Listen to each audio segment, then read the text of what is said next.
If you want to join the official Blox Fruits Discord server, I'll show you the easiest way to do it step by step.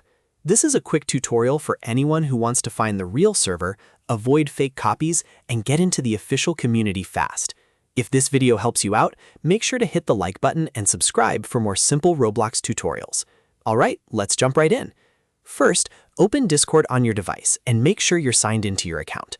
Once you're on the main Discord screen, look at the left-hand menu and find the Discover icon. It looks like a compass. This is the place where you can search for official community servers inside Discord. Now click on the Discover icon. After that, you'll see the Server Discovery page. At the top right of the screen, you should notice a search bar. Click inside that search bar and type Blox Fruits.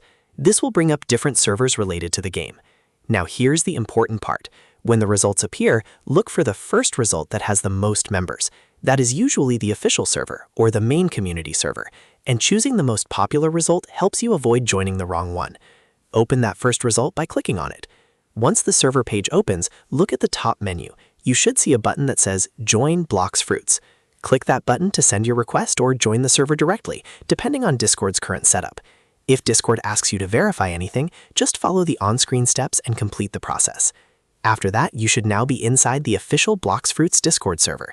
From here, you can check announcements, updates, community chat, and anything else the server offers. This is a great way to stay updated with the latest Blox Fruits news and connect with other players. And that's it. You've successfully joined the official Blox Fruits Discord server in just a few simple steps. If this tutorial helped you, please like the video, subscribe to the channel, and turn on notifications so you don't miss the next one. Thanks for watching, and I'll see you in the next tutorial.